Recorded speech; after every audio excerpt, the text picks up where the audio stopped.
Olá, seja bem-vindo a mais um vídeo onde vamos dar tratamento do registro contabilístico de operações de leasing na óptica do locatário.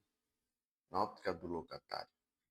Bem, no vídeo anterior nós realizamos ou fizemos as transações de leasing na óptica do locador.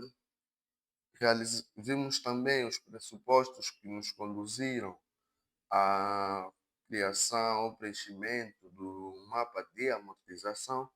E nesse vídeo apenas vamos dar sequência extraindo os dados que já estão aqui e posteriormente fazer o registro contabilístico a partir destes dados.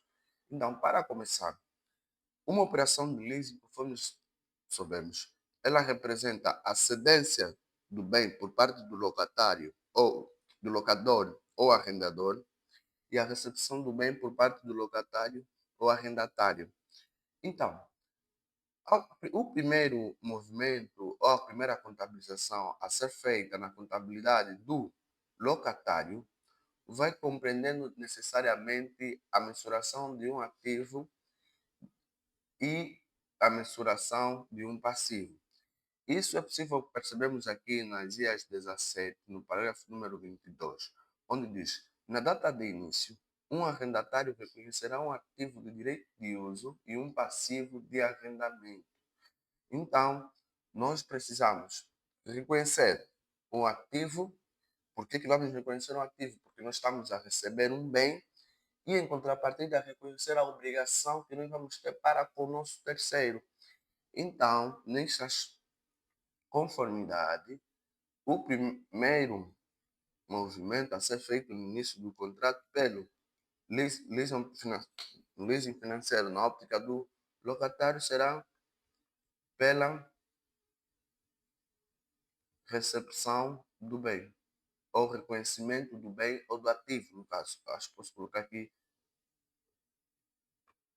pela recepção do ativo. Pela recepção do ativo, nós vamos ter uma conta de ativo, uma conta 11, porque está se tratando de uma máquina, e vamos ter uma 33 ou uma 37.9. Então, aqui nós estamos a registrar um ativo e aqui nós estamos a registrar um passivo. No caso, precisamos agora identificar qual o valor da mensuração inicial desse ativo e desse passivo, compreenderá justamente o valor contabilístico. Isso é possível, mais abaixo lá nas guias, há explicação referente a isso. Não. O valor contabilístico identificado no vídeo anterior foi o valor de 30 mil na data da realização do contrato do leasing.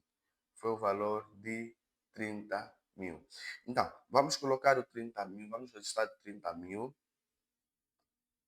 a débito como ativo, conforme orientado pelas IAs, e como a crédito vamos colocar o 30 mil, o registro do passivo. E aqui nós temos a mensuração inicial. Agora, conforme nós vimos no vídeo passado, o locatário vai pagar juros. Estes juros vão configurar valores a serem pagos em períodos futuros, porque nós estamos a tratar de uma APMT no regime das prestações antecipadas, né? Onde vimos que a primeira prestação foi paga no primeiro mês e que no primeiro ano não houve pagamento de juros. Então, o que vai ocorrer? Nós vamos registrar também os juros por diferir, ou seja, juros para períodos posteriores, porque nesse período não teremos juros. Mas a empresa já tem um contrato, já tem a tabela de amortização, já sabe que daqui a alguns próximos anos vai pagar juros. Então, nós vamos diferir estes juros. Então, pelo diferimento dos juros, pelo diferimento de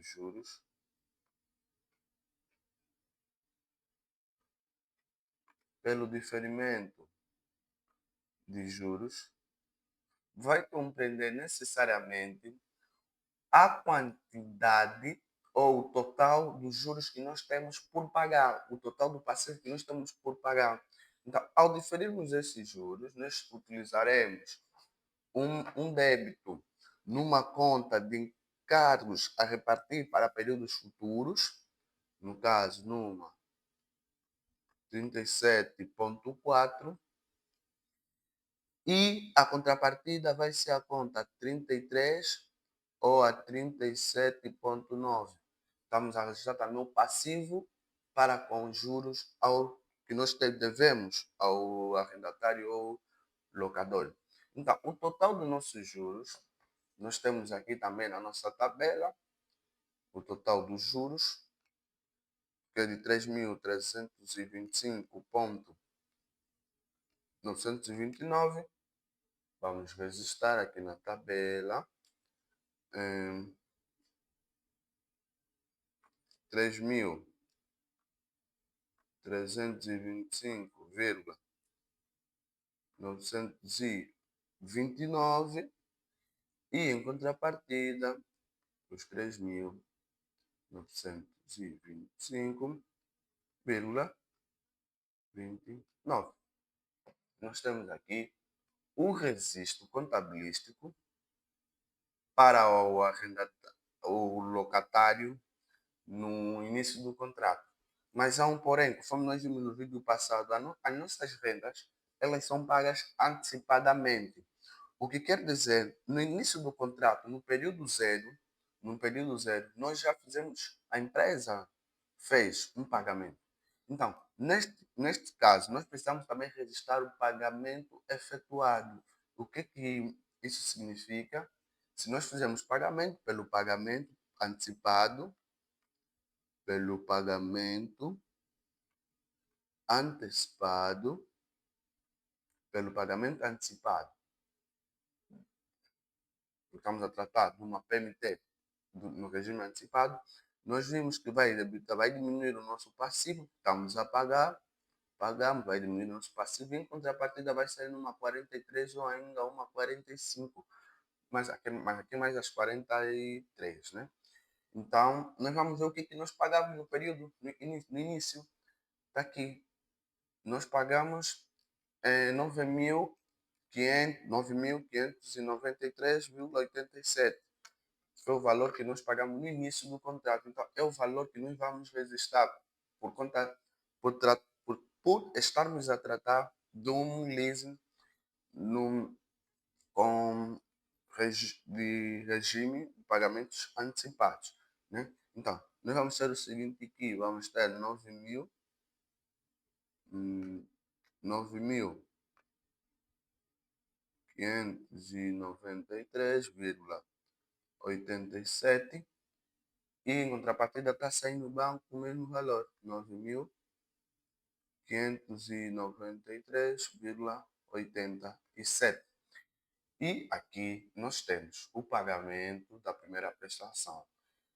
No entanto, talvez o Gleia pode se perguntar, mas o que dizer dos juros? Bom, no primeiro ano, no início do contrato, quando estamos a tratar de uma tabela de amortização de dívida, onde as rendas são pagas antecipadamente, uma característica intrínseca a rendas pagas antecipadamente é que no primeiro ano não temos juros, não se calcula juros, porque a renda foi paga antecipadamente. Não tem valores para ser capitalizado nesse período. Eu já paguei antecipadamente, então não capitalizo. Aqui, este é o motivo, desculpem, este é o motivo de nós não termos juros no primeiro ano. Ou seja, mesmo o locatário, não registra nenhum custo com juros nesse período para rendas antecipadas. Bem, nós temos aqui o registro contabilístico em 1/0/2012. Bom, o registro contabilístico que vai ocorrer em 1/31/2000, desculpa, 1/31 não, 12/31. Em 12/31, o registro contabilístico vai ocorrer em 12/31 vai ser justamente o valor a amortização, no caso. Então, para nós compreendermos a amortização, precisamos extrair os dados para amortizar o bem. Nós já temos a vida útil, mas estamos a precisar aqui de valor residual, estamos a precisar também saber o tempo, o valor contabilístico, já temos que é 30 mil, está aqui, informação necessária para amortização, o valor contabilístico é 30 mil, e nós temos aqui que no final dos 3 anos a empresa tem um valor residual de 7 mil, ok, tudo bem, a vida útil é de 4 anos. São essas informações que nós precisamos para determinar o valor da amortização anual. No entanto, aqui precisamos estar atento a um pressuposto que a própria IFRS faz referência. E eu tenho aqui, permitam-me, por favor, eu tenho aqui, precisamos ter atenção ao seguinte.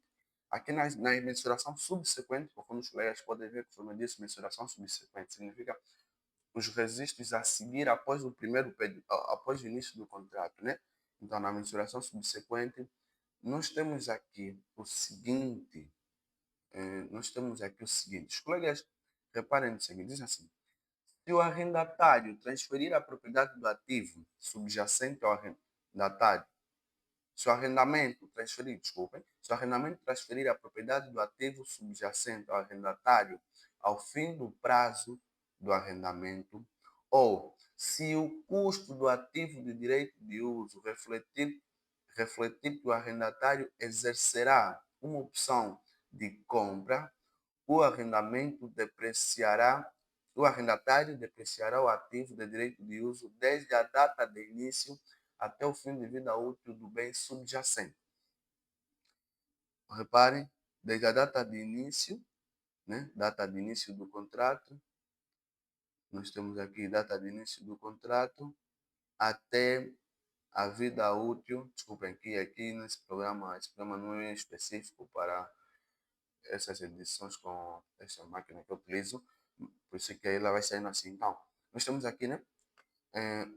Desde a data de uso, depreciará o ativo, desde a data de início do arrendamento até o fim da vida útil do bem. Mas isso só vai ocorrer se o custo que o arrendatário pagar refletir que ele exerça logo a opção de compra. E aqui eu reparo uma coisa, as IFRS 17, lá no parágrafo no início, ele explica quando é que nós temos a certeza de que o locador vai acionar, o locatário vai acionar a opção de compra. Quando é que nós temos essa certeza? Quando o valor a ser pago pelo bem é inferior ao seu valor contabilístico no período em que está a ser pago. E se nós olharmos para o nosso exercício, ao olharmos para o nosso exercício, nós vamos perceber o seguinte: no fim do terceiro ano, o bem, no caso, a máquina, ela tem um valor residual, ou seja, espera-se, ela tem um valor residual, valor contabilístico nesse período, porque o valor residual é o valor do bem na data em questão. Então, esse bem vale 7 mil no terceiro ano. Mas quanto é que o locatário vai pagar? Ele paga 5 mil. Ou seja, aqui há um incentivo de compra. Então, as IFRS, no caso a 17, diz que quando o valor de compra for inferior ao valor contabilístico, pressupõe-se que o locatário vai vai exercer a opção de compra. Então, nestas conformidades, nós temos aqui um leasing com opção de compra. Agora, como temos um leasing com opção de compra, nós vamos utilizar como tempo de vida útil, o tempo de vida útil do bem no total, no caso, os 4 anos. E, se assim não fosse, se não exercêssemos a opção de compra, se fosse no leasing operacional, né? Se fosse no leasing operacional, o ativo de direito de uso, os colegas conforme podem ler, não tem já um tratamento diferente, conforme os parágrafos a seguir mostram, né? Então, nesse caso, para o nosso caso, nós vamos fazer essa amortização com base no tempo de vida útil, será, desculpa, 4 anos, será 4 anos, 4 anos, final de 4 anos.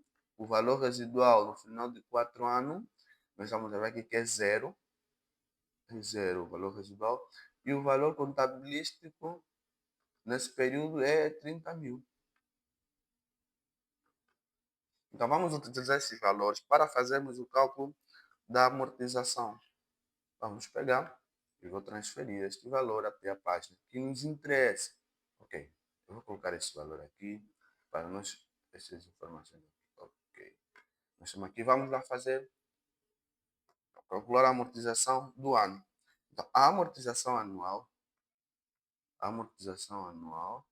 ela vai ser igual ao valor contabilístico no período, na data no início, né? Porque aqui não será o valor de aquisição, pode ser também o valor de venda, é o valor contabilístico, mas fica melhor se nós colocarmos de aquisição, né?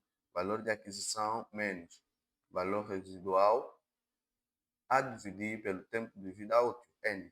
Então, nós teremos aqui 30 mil menos zero a dividir por 4. Desculpem, a vida está a sair mal, estou a fazer o vídeo às 5 horas, 000, a dividir por 4. Isto está a dar 7.500.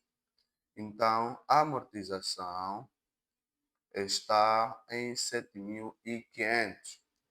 Bom, então vamos fazer a amortização. Então, pela amortização, pela amortização, pela amortização, ok, amortização. Tudo bem, né? Então, nós vamos ter a conta 18, permitam-me, 18, a conta,